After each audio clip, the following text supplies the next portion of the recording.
So, there was a man who hails from the eastern part of Israel, whose name was called Job. Bible declares it out that this man called Job was a wealthy man, and he happens to amass all his wealth legitimately. He owns a chain of business to his name. As at his time, he happens to be the only richest man in the eastern part of Israel. But for one way or the other, at a particular moment in his life, the devil petitioned the celestial realm and pleaded for his destruction. So according to Job chapter 1 verse 6 and Job chapter 2, the petition of the devil was granted to torment and torture this man in real life. But the Bible says that the heavenly realm instructed the devil not to lay his hands on his soul, but everything that belongs to this man called Job, the devil can destroy it. This man was very wealthy and a noble man at the same time.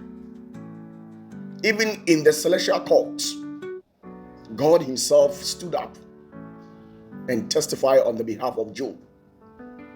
God, being the supremo and the head of all gods, declared in Job chapter 1 verse 6 downwards that Job was a clean man, a man who feared God, a man who has reverence for God, who worship him, who is very humble, a kind man, a man who has love for his people, who humbles at all costs.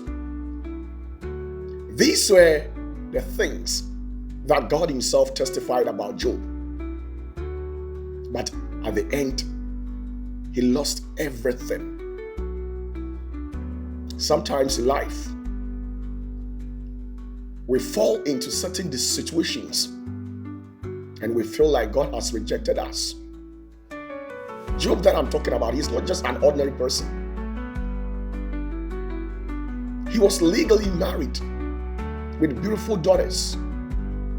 He was having a flock of sheep, thousands and countless of them. He was having a powerful mansion. But when the devil decided to petition the heavens against him, he literally lost everything. He came back to square zero. He became spiritually and physically bankrupt. He lost everything that he literally owns to his name. Sometimes when we go through troubles, when we go through tribulations, people tend to reject us. People tend to open their mouth and say a lot of things against us. Sometimes even people go ahead to say that it's because we have sinned. That is why such situation has come upon us. But when you take a critical look at this particular incident that happened to Job, you could see that Job was a sinless man. He had not done anything against humanity, the divine realm, and even in the dark world. Because the Bible testified on the behalf of Job that he has not done anything. But yet, this life vicissitude happened to Job. Sometimes when we go through, a lot of things goes on behind the scenes. Even in our state of thinking, we tend to question ourselves. What exactly have we done wrong that has warranted you such situation? Sometimes we tend to ask yourself, what exactly didn't you get it right?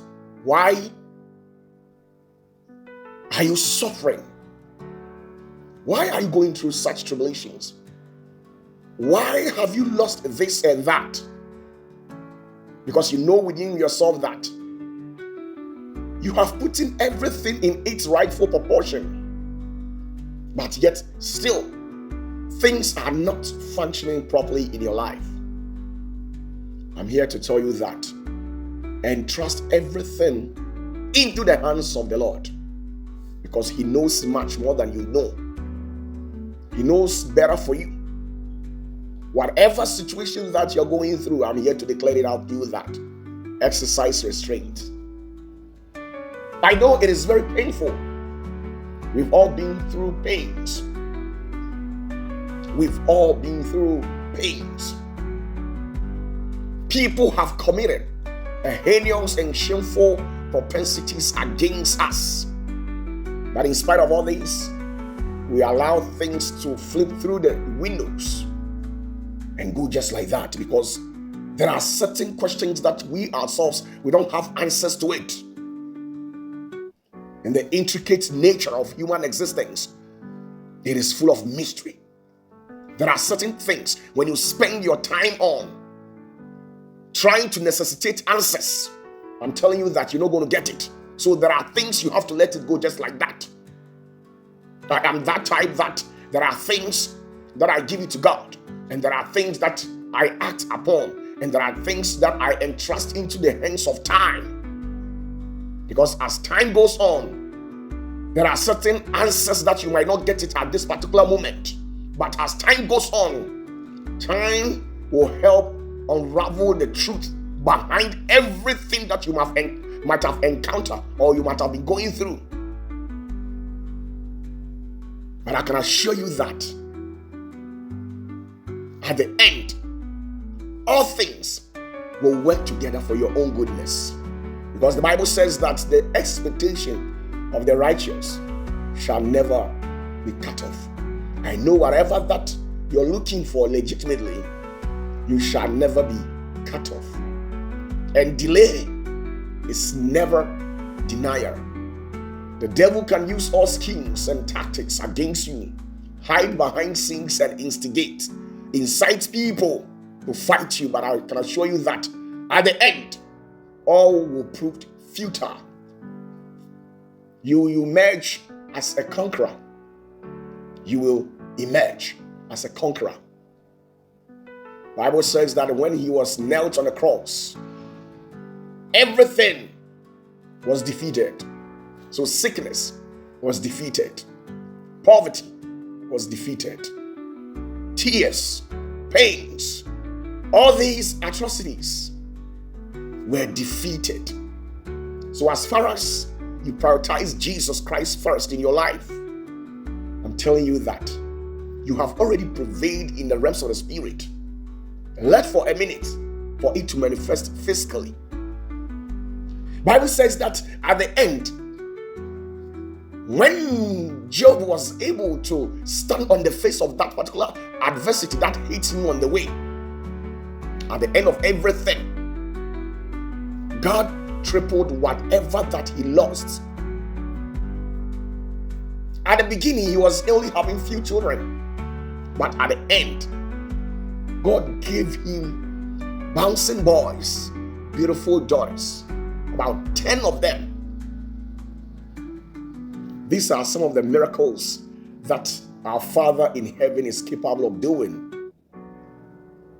Anytime that you go through situations like that, and you make God your focal point, you make God your priority, when you inject into your brains that you're not going to forsake him, this is where he steps in and prove to you that if you have been able to become loyal to him, he will never also forsake you in life. My dear, you are a blessing. You will never die prematurely. You will live and declare the goodness of the Lord. Let them say whatever that they deem it fits in their eyes. Allow people to say whatever that they want to say. After all, at the end of the day, they are not the ones that has the final say in your life. The one that has final say in your life is your Father who is in heaven. And I know that because he is a justice God, because he is a holy and a righteous God, he will crown your effort. God will one day wipe your tears. Pain and tears may come at night, but in the morning, there will be joy. And these are the things that I've come to learn.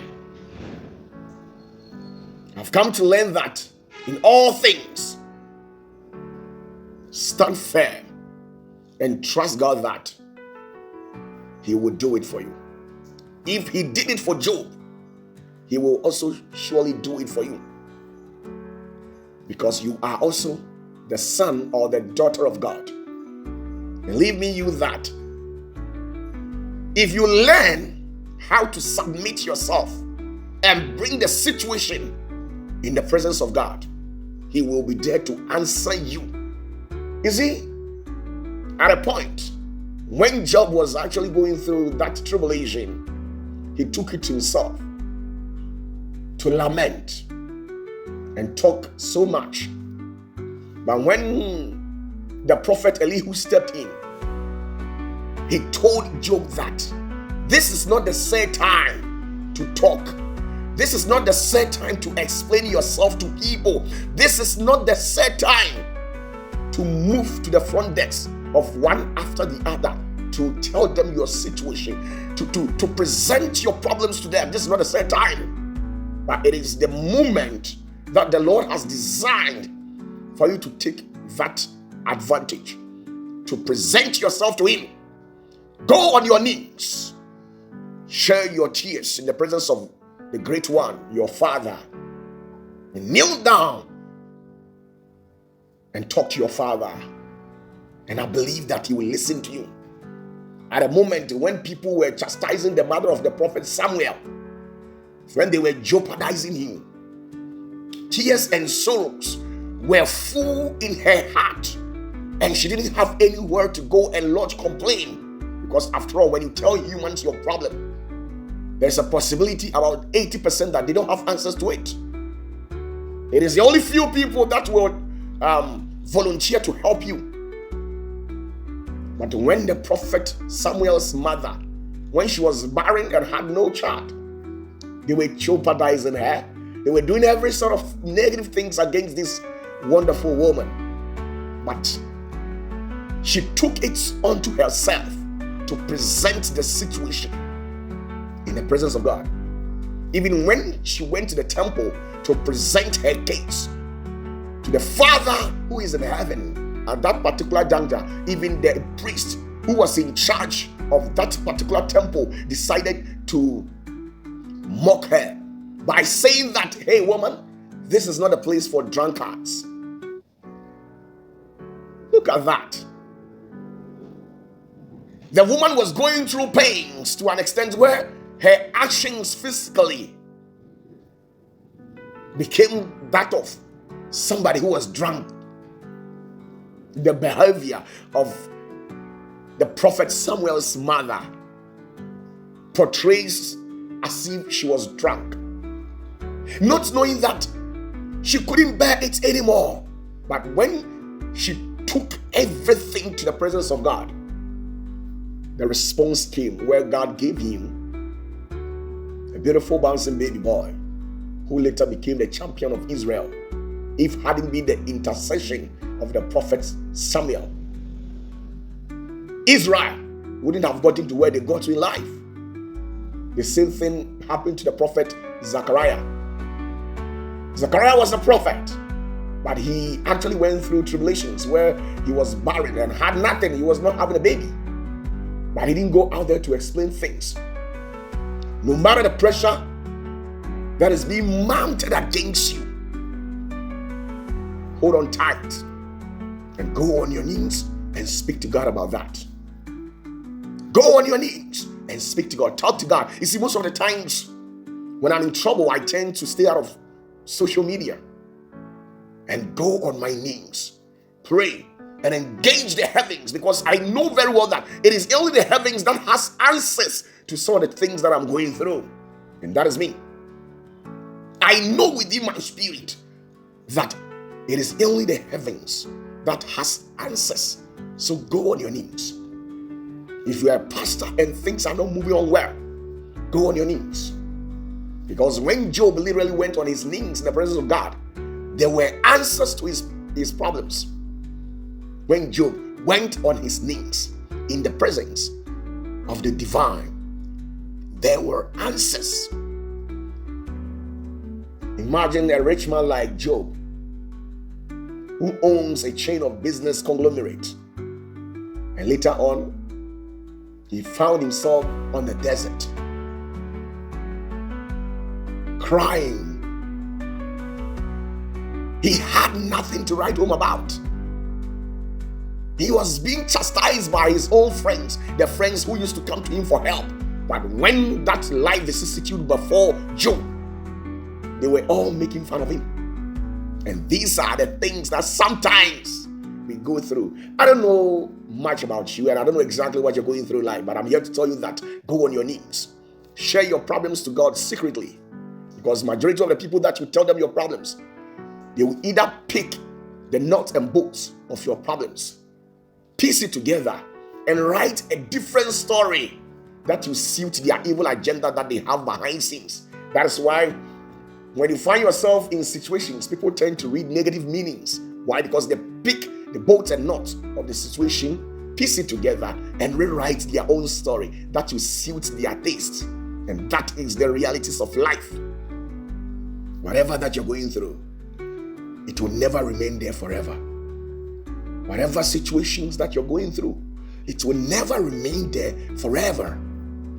I've been through countless of situations, but most of the times that I go through these tribulations, there are people that I have sacrificed most for them, and having the perceptions that when I go through situations like that, they will stand with me.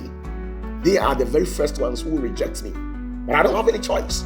I encourage myself in the Lord and move on with my life. And this is how far the Lord has brought me.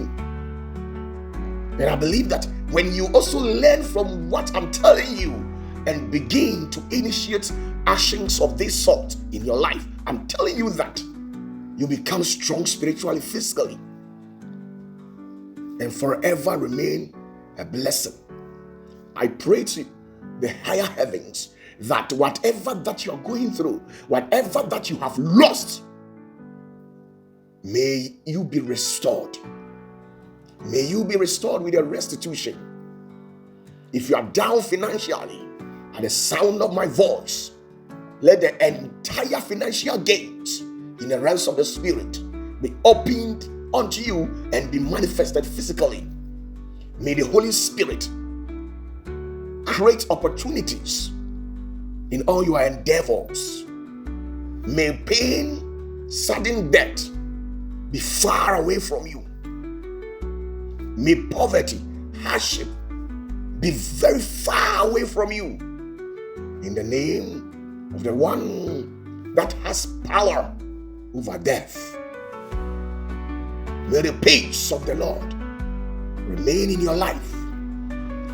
May you be prosperous in all your legitimate endeavors. Whatever that you touch with your hands, may it yield a positive dividends unto you and that of your entire generation. I revoke any curse that has been laid on you wrongly. Anybody who jealous you, who is envious of your life and destiny, I shut every mouth that has been opened widely against your destiny in the name of Jesus. May you be blessed. May you be protected. May the Lord blind all your enemies and forever remain protected. Remember the situation of Job when he rose from prominence and later became broke and later bounced back and became a multi-billionaire. Such will definitely happen to you. Remain blessed. Subscribe to this channel. Bless you and bless you so much.